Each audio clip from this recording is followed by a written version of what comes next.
요한복음 17장은 대제사장의 기도입니다.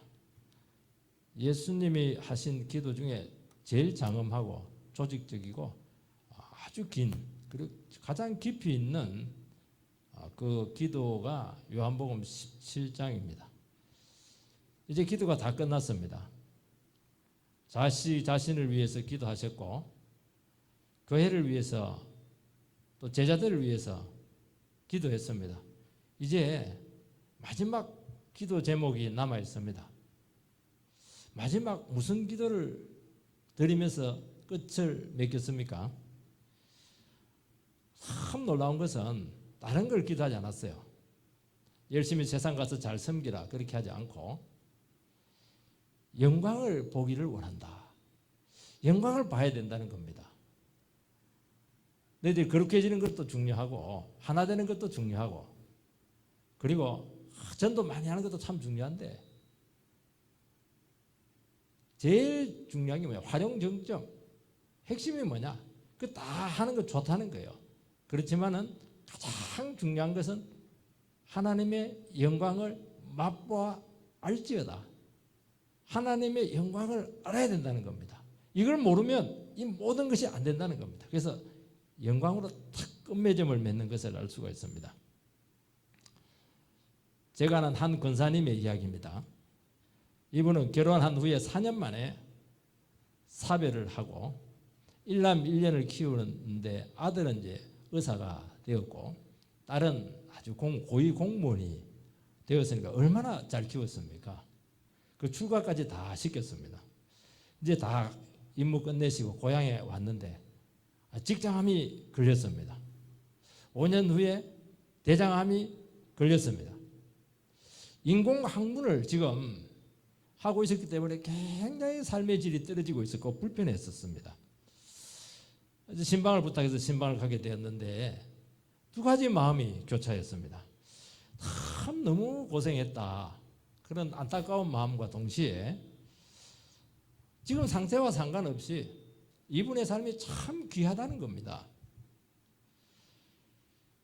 재혼 포기하고 두 남매를 키우시고 얼마나 외로웠겠습니까? 얼마나 힘든 인생의 여정이었겠습니까? 그 신앙으로 다 견뎌냈습니다. 자기를 깨끗하게 지켰습니다. 너무 열심히 사는 바람에 몸이 다 망가졌습니다. 질문을 하나 제가 했습니다. 자녀들이 어머니의 소중함을 알고 있습니까? 이제 그 질문을 했죠. 굳이 대답하지 않았습니다. 어머니의 고통이 영광으로 다가와야 되는데 노모가 현실적으로 오늘의 시각으로 봤을 때는 이 부담이 될 수도 있겠다. 저는 순간적으로 그 두 가지를 느끼게 되었습니다. 믿음으로 보면은 어머니가 참 고귀하고 영광스러운데 세상적인 시각으로 보게 되면은 또 달리 볼 수도 있겠구나. 왜냐하면 그 집이 너무 크니까요. 그래서 두 가지 마음이 교차하게 되었는데 결국에는 뭘 봐야 되는가? 그 척박하고 힘든 처지 가운데서 세상의 눈으로 우리의 삶을 봐야 될 것인가? 아니면 믿음의 눈으로 상황을 봐야 될 것인가 하는 것은 하늘과 땅 차이다 하는 것을 제가 그때 순간적으로 느끼게 되었던 것입니다. 주님께서 영광을 위해서 기도하실 때는 바로 이 문제예요. 우리가 얼마나 힘들고 어려운 처지 가운데 있습니까? 우리에게 맡겨진 짐이 얼마나 커요? 그렇지만 믿음의 눈으로 보게 되었을 때는 완전히 이게 다르다는 것이죠. 세상의 눈으로 봤을 때는 완전히 또 다르다는 겁니다. 예수님께서는 바로 끝부분에서 바로 이 문제를 지금 다루고 있는 겁니다. 예수님께서는 아버지께서 나에게 주신 영광이 있는데 너희들이 그 영광을 보기를 원한다는 겁니다. 창세전에 아버지께서 나에게 주신 영광이 있는데 너희들이 정말 그것을 알기를 간절히 원한다고 기도합니다. 왜 간절히 기도하냐니까 못 볼 수 있거든요.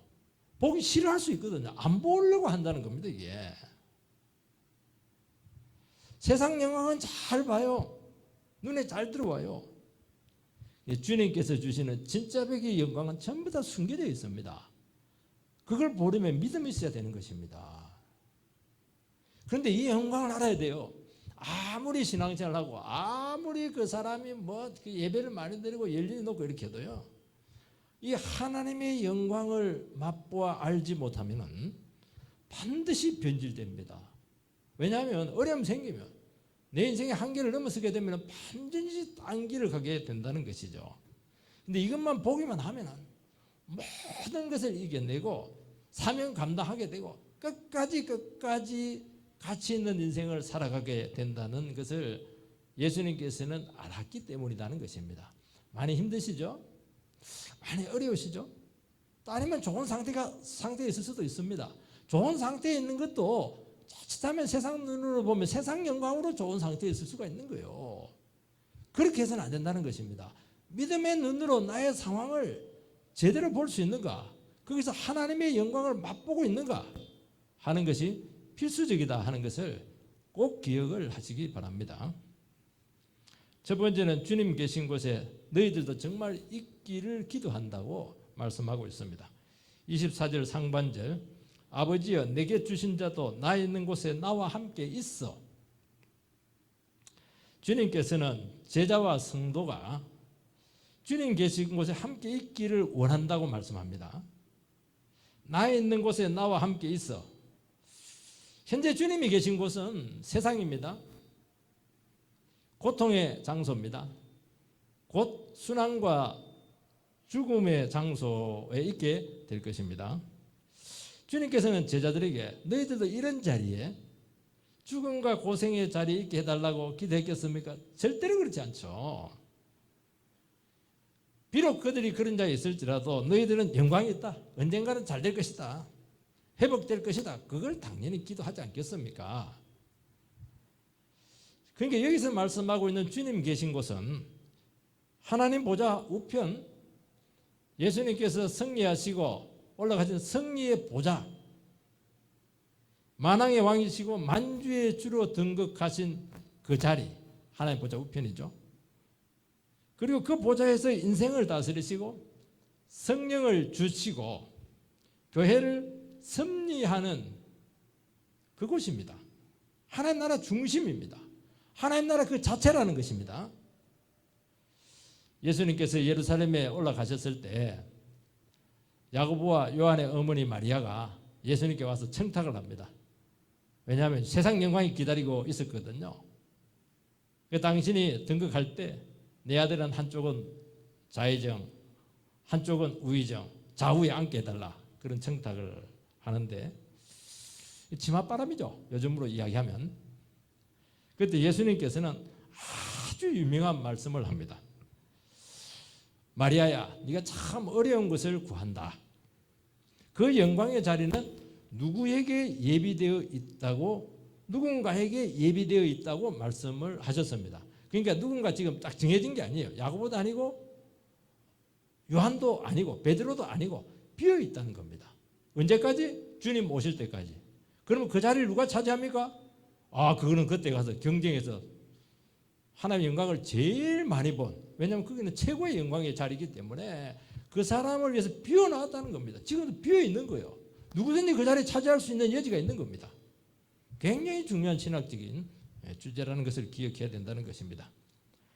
주님께서는 나 있는 곳에 나와 함께 있게 하겠다.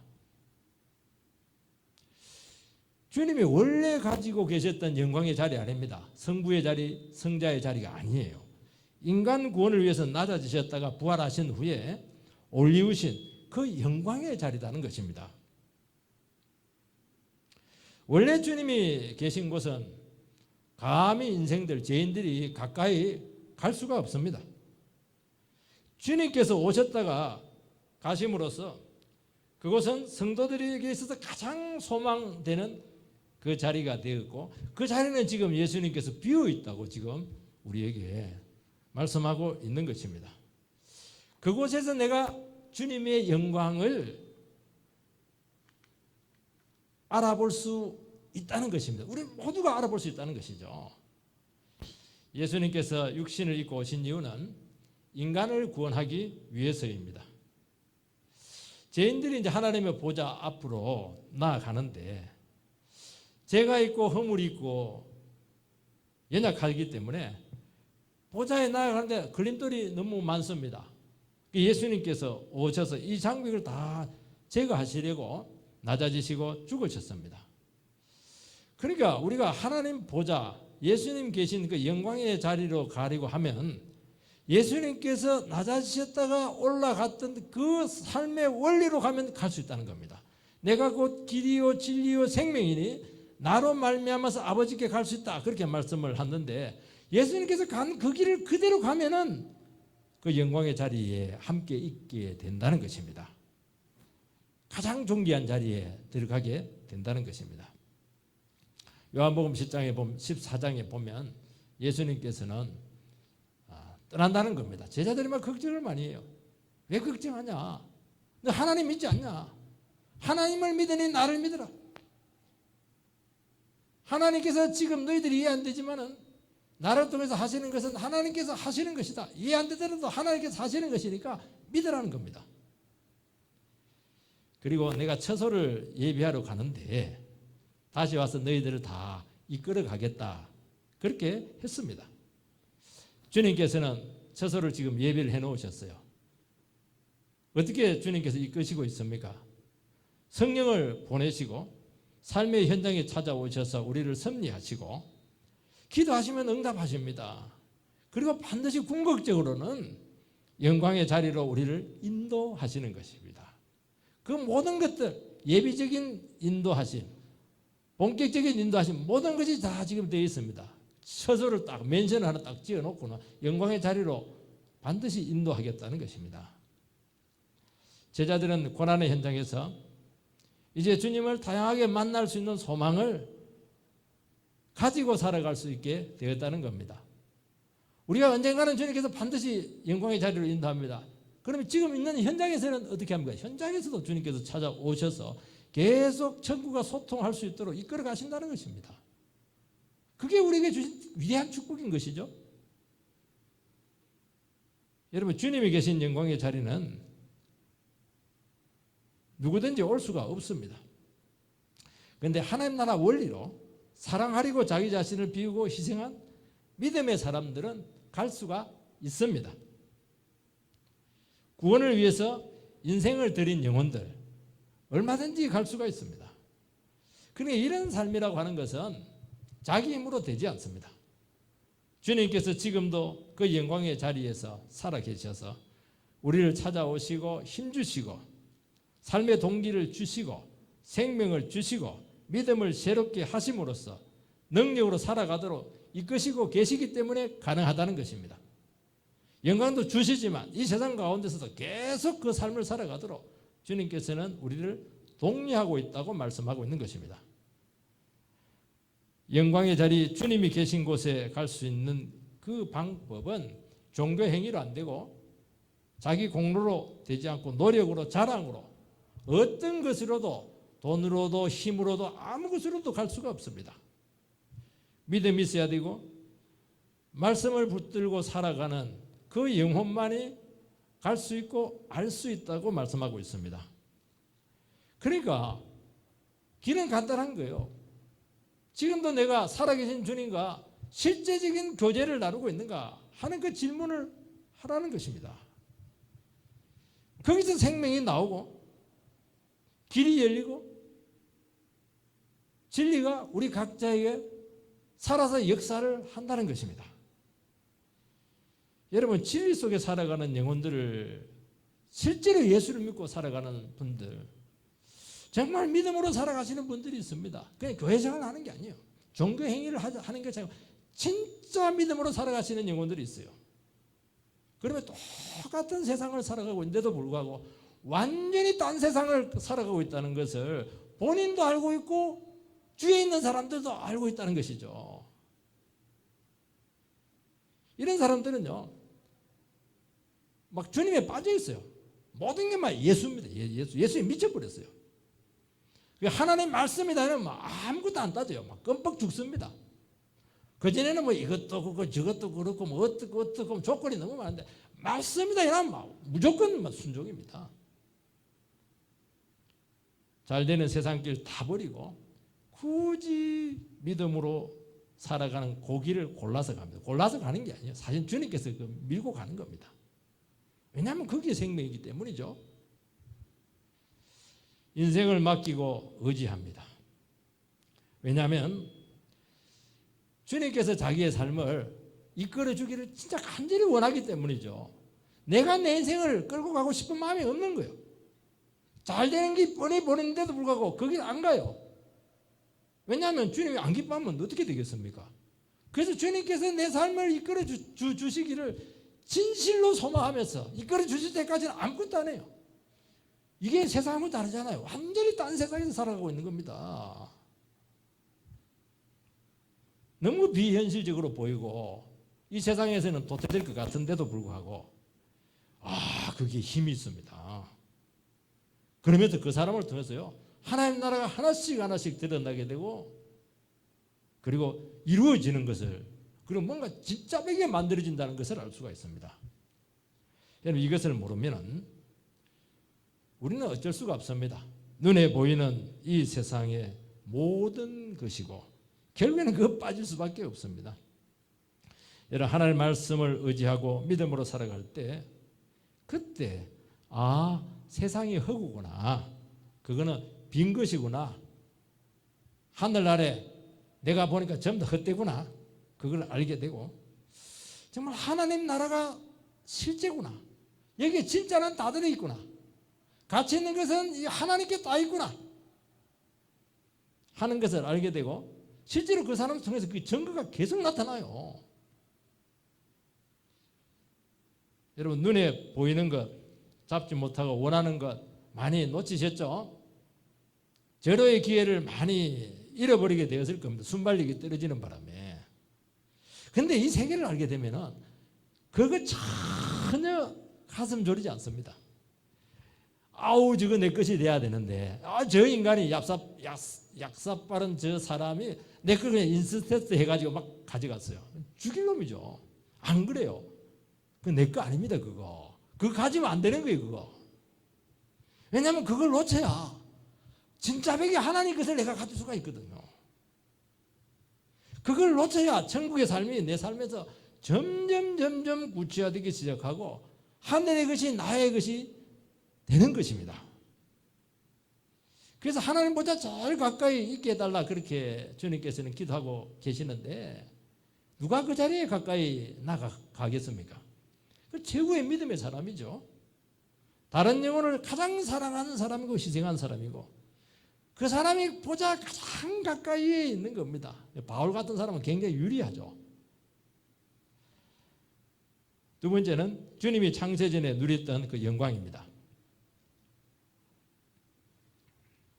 24절 중반전 말씀을 보면 아버지께서 창세 전부터 나를 사랑하심으로 이것은 이제 성부와 성자의 사랑의 연합을 말씀합니다.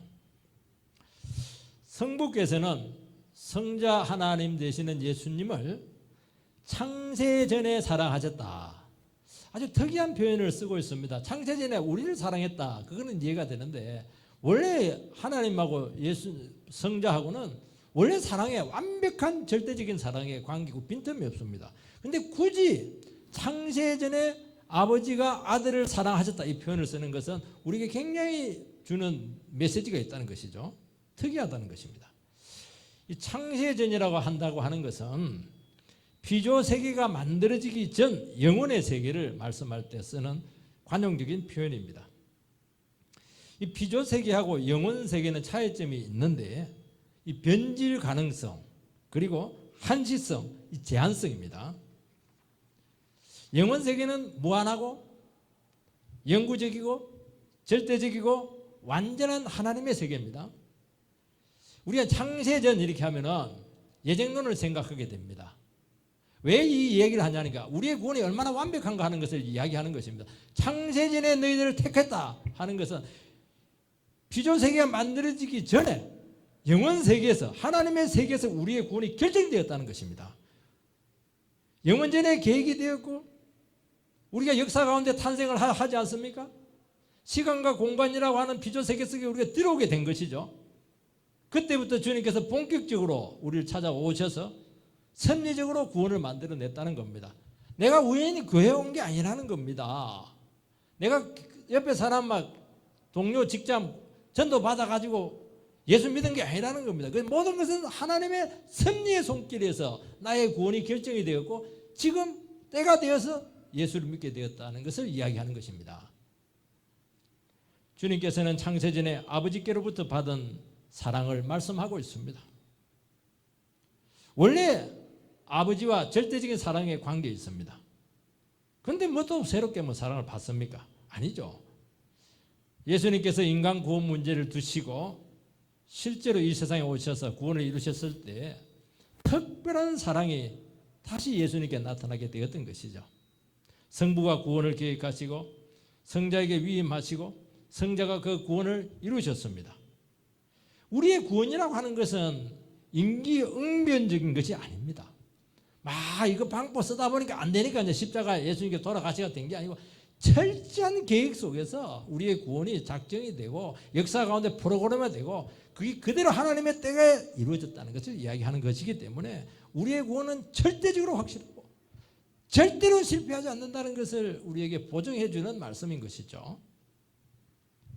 여러분, 그렇지 않은 영의 사람입니다. 예수 믿는데 육의 사람이 있어요. 생각이 세상하고 똑같아요. 그 사람은 영의 사람 아닙니다. 영의 사람은 영혼 세계를 알고 있고 하나님 나라를 체험합니다. 하나님의 섭리를 알고 하나님 나라의 신비를 알고 있습니다. 그러니까 이거는요, 여러분들이 그냥 신학적으로 듣는 게 아닙니다. 이거는 너무 엄청난 겁니다. 너무 귀한 것을 우리는 지금 알고 있다는 것을 지금 제가 말씀하고 있는 거예요. 창세전에 이루어진 어마어마한 일들을 우리는 지금 알고 있는 거예요. 지금 우리 자신이 이런 모습으로 있을 것으로 여러분 생각이나 했겠습니까? 우리는 어떤 모습이에요? 끔찍하잖아요. 지금 생각하면 예수 만나지 않았으면 우리의 모습이 얼마나 끔찍했겠습니까? 너무 신기한 거예요. 이게 우리의 존재라고 하는 것은 우연의 산물이 아닙니다. 이거 하다 안 되니까 저거 하다가 이 하다 막 몇 번 돌다가 하니까 요 모양 요 꼴이 됐다. 그게 아니에요. 그건 세상이에요. 그 사람들은 신비를 모르고 섭리를 모르기 때문이죠. 우연 없습니다. 우리에게서는 운명 없어요. 내 능력, 내 소유, 내 업적, 사람들은 이게 없으니까 자꾸 그런 것으로 내 모습을 자꾸 이렇게 객관적으로 책정을 하려고 하면 연봉이 얼마, 몇 급 이런 게 아니에요. 그거는 부산물입니다. 하나님께서 나를 붙드시고 지금까지 이끌어 오셨다는 것입니다. 이것이 우리의 인생을 결정을 한다는 것입니다. 그러니까 우리가 이 비밀을 알게 되면, 이 신비를 알게 되면 나의 현실과 아무 상관이 없어요. 내 인생은 실패한 게 아니라는 겁니다. 지금은 좀 어려울지라도 반드시 그 자체로 성공된 인생이라는 것이 보정이 되었다는 것을 말씀하고 있는 것입니다. 그리고 내 삶 가운데 은혜가 계속 작동을 합니다. 여러분, 은혜를 모르면 얼마나 사는 게 힘든 줄 아십니까? 내가 다 책임져야 되고 내가 다 노력해야 되고 내가 모든 결과에 대해서 다 보정을 해야 되는데 인생들이 어떻게 그렇게 합니까? 안 되는 거예요. 나와 상관없이 내 인생을 은혜로 이끌어 가신다. 이것처럼 우리에게 위대한 비밀이 어디에 있습니까? 너무 자기 분석하지 마세요. 지금도 우리에게 주어진 현실이 있습니다. 이것도 전부가 아닙니다. 고린도서 4장 18절에 보면 우리가 돌아보는 것은 보이는 것이 아니요 보이지 않는 것이다 나와 있잖아요. 우리가 돌아봅니다. 돌아보면 전부 다 보이지 않는 하나님의 섭리요 하나님의 신비였다는 것입니다. 구원받은 것도 특별하고 생판 모르는 두 사람이 만나서 부부된 것도 너무 신기하고, 그래서 한 번씩 부부가 얘기해요. 당신하고 나하고 왜 만난 거야? 이 얘기 하잖아요. 이게 너무 신기해가지고 자녀가 태어난 것도 참 이해가 되지 않습니다. 여러분, 우리 중에 이렇게 고백하시는 분들이 계세요. 나는 태어날 수 없는 사람이어서 팔남매인데 원치 않는 임신을 하는 바람에 엄마가 막 온갖 약 먹고 막 막 배 때리고 이렇게 했는데도 막 굳이 태어났다고. 근데 그런 애들이 또 잘 돼요. 하나님 너무 신기해요, 이게. 그리고 막 굳이 지금까지 막 살아 계신 분들이 있는 겁니다. 여러분, 수많은 위기의 고비 때마다 우리는 이런 위대한 구원을 경험하는 겁니다. 그러면서 우리가 섭리가 있구나, 정말 신비가 있구나, 인생이라는 것이 이게 눈에 보이는 것이 아니구나 하는 것을 우리가 깨닫게 된다는 것입니다. 저는 절대로 예수 믿을 사람이 아닙니다. 대학 갈 수도 없었고 어쩔 수 없이 또 그 학교에 진학했습니다. 가니까 저희 어머니가 잘 지라는 장로님 댁에 하숙집으로 들어간 거예요. 왜냐, 내 룸메이트가 자꾸 끌고 갔기 때문이죠. 근데 룸메이트가 막 광주인데 막 최고로 안티크리스찬이에요. 사례 지우고 나왔는데. 근데 얘가 막 전공은 공부를 안 하더니 막 공부해서 뭐 하냐, 돈 벌어서 뭐 하냐, 망할 소리만 계속 하더니 막 이상한 그 가정교회를 나갔습니다. 그러면 저한테 막 그냥 같이 가자고 얼마나 괴롭히는지, 저는 친구를 잃어버렸다고 와, 너무 속이 상했습니다. 그래서 이놈은 인간을 바꾼 데가 어딘가 싶어 저도 따라갔는데 완전히 제가 막 빠져버렸습니다. 내가 미쳤습니다. 그래서 성경에 빠지다 보니까 신학까지 하게 되었던 것이죠. 그래서 맺어줄 수 없는 관계인데 아내를 또 거기서 만났습니다. 그리고 삶의 여정 가운데 억울한 일도 많았습니다. 이해되지 않는 그 순간도 있었었고 비관적인 그 고비들이 있었는데도 불구하고 가만히 지내놓고 보면은, 야, 하나님께서 나를 사람 만들려고 했구나, 정말 믿게 하려고 한 예정된 구원 코스였구나 하는 것을, 목사 만들려고 했구나 하는 것을 인정하지 않을 수가 없는 겁니다. 그 구원 섭리죠. 그것으로 우리 인생이 결정이 나는 겁니다. 그것으로 우리 인생이 가치가 매겨지는 것이고 안정성이 온다는 것을 이야기하는 것입니다. 그래서 성도의 삶에 있어서도 우리의 삶에 하나도 허튼 것 없습니다. 왜냐하면 주님의 섭리 속에서 다 일어났다는 것입니다. 당장 이해가 잘 안 돼요. 내 뜻대로 지금 안 되고 있습니다. 안 되는 게 좋은 거예요. 지나고 보면은 내 인생 가운데 예수 믿고 나서 버릴 거 하나도 없습니다. 헤매면 헤맨 대로 의미가 있고, 잘 되면 잘 된 대로 더 의미가 있고, 버릴 게 없다니까요. 자식들 너무 사랑하면 자식 똥도 막 그냥 버릴 게 없다고 그렇게 얘기하지 않습니까? 세상적으로 보면 망하는 길처럼 보입니다. 비참하고 사망길이지만은 나는 너무 두려운 것 같아요. 세상 친구들은 그냥 고속도로를 향해서 달려갔어요. 한 자리 다 차지했어요. 내가 제일 느렸어요. 둘러왔어요. 딱 뚜껑을 한번 열어보시기 바랍니다. 내가 지름길로 왔습니다. 최고로 행복한 길을 왔다는 거예요. 생명길을 왔다는 것을 여러분 입으로 고백하게 될 줄 믿습니다. 천국을 확실히 경험한다는 것입니다. 세상은 돈 버는 곳으로 몰리고 세상 영광, 권력과 명예가 있는 곳으로 다 몰려갑니다. 그런데 우리도 다 그런 마음을 가지고 있습니다. 이상하게 하나님께서는 그 길을 못 가게 해요. 그리고 세상을 거스르게 하면서 살게 되더라는 것입니다. 그게 너무 신기하다는 거예요. 나중에 보니까 주님께서 내 삶을 이끌고 계셨고, 그러면서 이것도 주시지만 훨씬 더 본질적인 그 길을 가도록 우리를 이끄신다는 것입니다. 여러분, 강물을 거스려 올라가려고 하면은 강한 힘이 있어야 합니다. 주님의 능력이 이 세상 물줄기를 거스르게 하고 고비 때마다 역사가 나타나는 것입니다. 사람들도 세상을 좀 거스리고 살고 싶고요, 정말 바른 것을 위해서 소신 있게 살고 싶은데 안 돼요. 세상의 물줄기가 너무 강력하기 때문에 결국 올라가다가 지쳐서 올라간 만큼 더 빨리 내려간다니까요. 안 되는 거예요. 근데 예수 믿는 사람은 그렇지가 않아요. 고비 때 더 치고 올라갑니다. 댐을 막 치고 올라가는 거예요. 댐을. 절벽을 막 치고 올라갑니다. 여러분, 댐을 치고 올라가는 고기는 살아있습니다. 다른 건 몰라요. 살아있는 것은 분명히 죽은 고기는 막 떠내려갑니다. 여러분, 세상에 떠내려가고 있죠. 죽은 겁니다. 그거 치고 올라가고 있습니까? 살아있죠 지금 여러분들. 우리 안에 생명이 역사하고 있고 살아있을 때 그때 세상을 거스리는 빛과 소금의 삶을 살게 되는데 물론 계속 불가능한 장벽이 있게 될 겁니다. 그때 나는 포기해요. 주님은 안 포기합니다. 다시 용기를 내게 해가지고 그 장벽을 뛰어넘게 하신다는 겁니다. 이렇게 몇 번 하고 나면 힘이 빠지죠? 아니에요. 한 고비를 넘길 때마다 나는 더 강해져 있습니다. 말씀과 성령으로. 여호와를 앙망하는 자는 독수리 날개치며 올라감 같을 것이니라. 여호와를 앙망하는 자는 어떤 사람들을 말씀하고 있습니까? 세상에서 지쳤어요.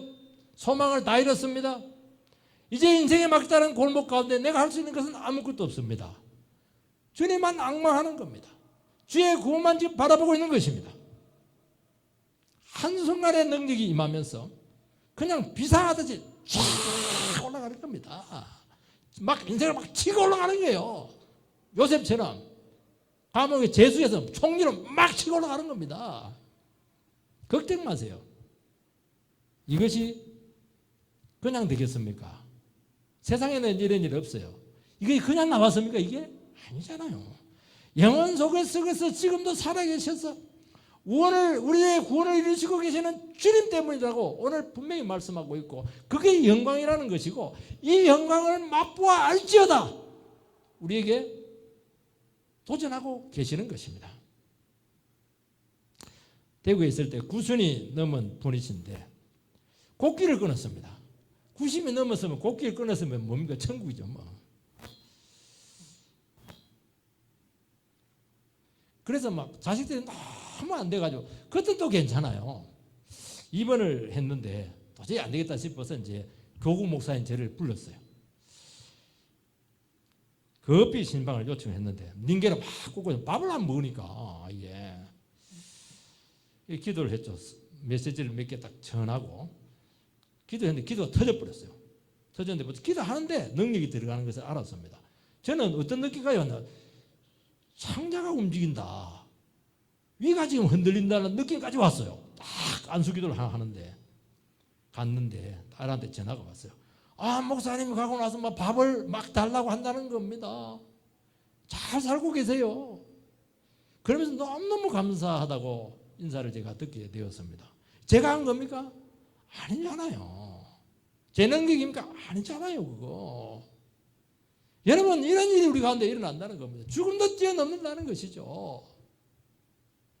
여러분 우리는 불행도 있고 실패도 했습니다. 또 우리는 많은 문제 앞에 지금 봉착해 있습니다. 그때 무엇을 기억해야 됩니까?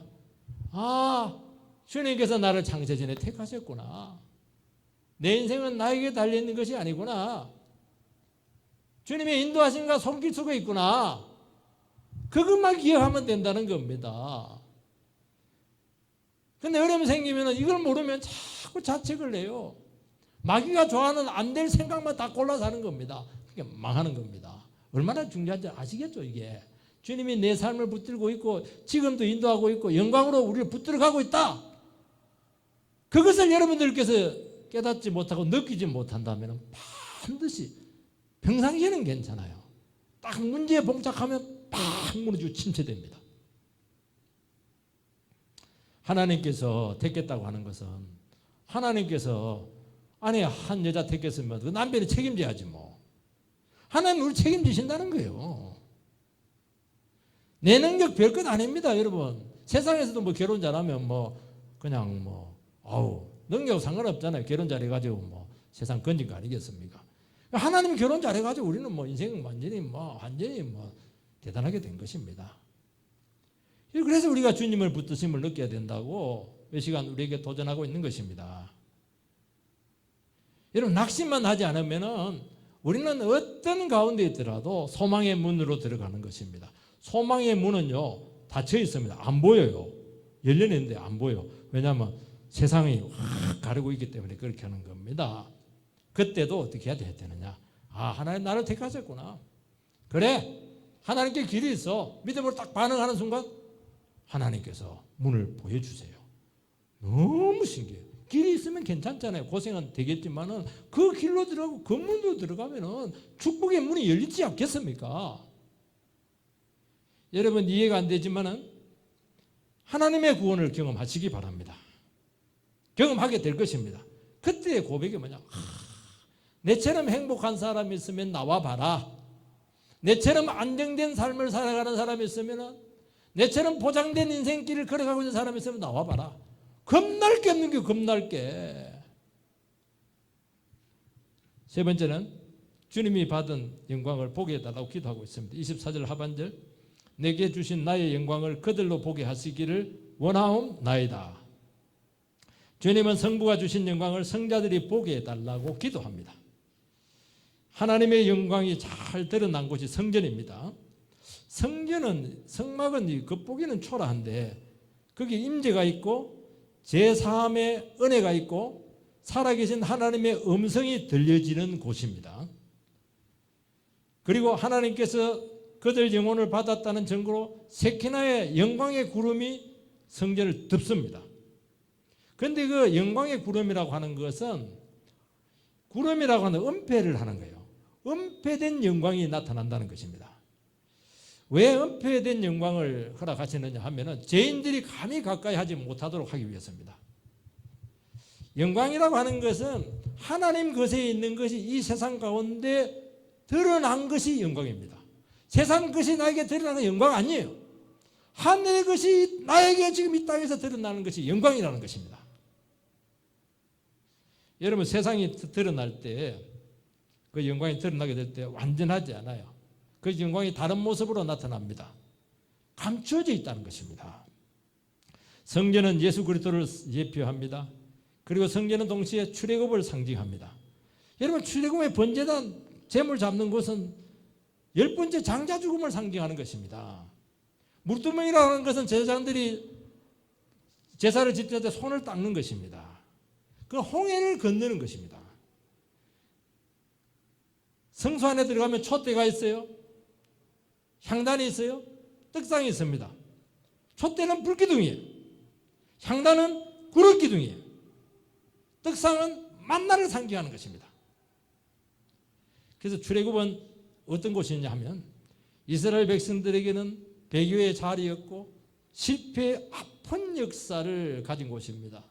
이스라엘 백성들 40년 동안 뭐 돈을 벌었습니까? 공부를 했습니까? 아무것도 안 했잖아요. 텐트 치고 돌아다녔어요. 철저히 낭비된 인생이, 실패된 인생의 허무한 자리였습니다. 세상적으로 너무 무의미한 삶이었죠. 영혼단 하나 애우지 못했습니다. 그러나 그곳에 집중적인 하나님의 영광이 나타나게 된 것입니다. 하나님의 사랑이 나타났고 참음이 나타났고 말할 수 없는 하나님의 영광의 말씀을 그들은 듣게 되었던 것입니다. 기적이죠. 그게 영광이 나타난 것입니다. 주님은 영광 그 자체가 되신데 육신 속에 감추셨습니다. 그런데 그분과 교제할 때 감추인 영광이 드러나게 됩니다.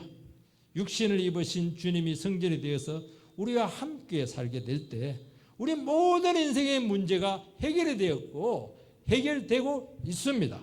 재용서가 나타나요. 우리 인생을 돌보시고 있어요.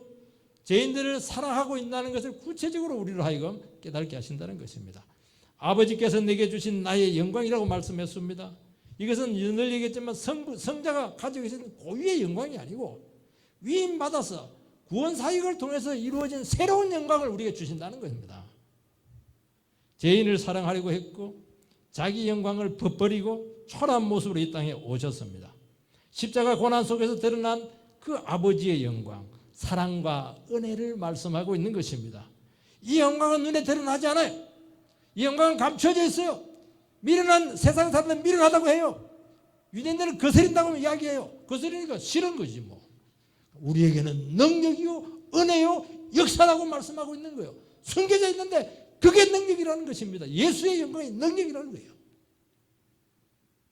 여러분 이 영광은 감추어져 있지만은 성전된 삶을 살아가는 영혼들에게 보이기 시작합니다. 세상 영광, 자기 영광 추구할 때는 철저히 감추어지게 될 것입니다. 여러분 우리가 성전된 삶을 살아가게 될 때 우리는 세상에서 초라해질 수도 있습니다. 잊혀진 존재가 될 수도 있습니다. 그러나 그 속에 하나님의 영광이 감춰져 있습니다. 우리가 세상에서 말씀대로 살려다가 우리 바보처럼 손해도 봐요. 초라해지기도 해요. 세상 사람들이 그냥 별것도 아닌 것이 막 무가치하게 보이지만은 아니에요. 그 속에 하나님의 지혜가 있어요. 하나님의 생명이 있어요. 하나님의 능력이 감춰져 있습니다. 다른 사람은 자기 자신을 주고 다른 사람에게 막 당했지만은 용서하고 복수하지 않습니다. 왜 용서하고 복수하지 않습니까? 마음이 넓어서 그런 사람이 이 세상에 어디에 있습니까? 아니에요. 그 속에 섬김이 있고 인내가 있고 온유가 있고 하나님의 성품이라고 하는 위대한 영광이 그 속에 감춰져 있다고 말씀하고 있는 것입니다. 이게 영광이라는 거예요. 이게. 눈에 안 보여. 믿음을 가진 사람들은 본다는 겁니다. 그 가치를 안다는 거예요. 맛보아 내 것으로 만든다는 것입니다. 여러분, 주님이 주시는 영광은 죄인들 망가진 인생들을 구원하고 회복시키는 영광입니다. 이 영광이 인생의 굴곡과 아픔과 비난과 가난을 다 극복하게 하는 것입니다. 숨겨진 영광이 주님처럼 고통받고 낮아짐을 통해서 생명과 능력과 구원으로 철저하게 드러나게 된다는 것입니다. 그게 영광을 위해서 예수께서 기도하는 것이고 그것을 보라는 겁니다. 주님께서 세상에서 자기 자녀를 영광으로 나타내지 않고 우리를 한 번씩 초라하게 만드실 때가 있습니다. 그것은 이유는 딱 하나예요. 세상 영광으로 너무 차 있으면 너무 잘나면 안 보여요. 이게 진짜 백의 영광이 안 보여요. 진짜 백의 하나님의 영광을 우리에게 채우도록 하기 위해서 그렇게 하신다는 것입니다. 연단도 주시기도 하고 징계도 하시기도 하고 우리를 막 깎습니다. 막 면도 날로 깎고 끌로 깎고 징으로 파고 사람 만들려고 죄를 싹 뽑아내고 욕심 싹 뽑아내서 왜 뽑아냅니까? 그거 많아야 세상에서 살아남는데 아니요. 영광으로 꽉 채우기 위해서입니다. 성전된 삶이 되도록 하기 위해서인 것입니다. 그래서 고린도후서에 보면은 질그릇 같은 너희들 속에 복음의 보화를 담았다 그렇게 말씀하고 있는 것입니다. 우리는 똑똑하려고 해요. 잘난 사람한테 데리고 해요. 두각을 드러내려고 하는 것입니다. 그것으로 영광 오지 않아요. 자기 영광을 추구하는 순간 하나님의 영광은 흔적도 없이 사라지게 될 것입니다.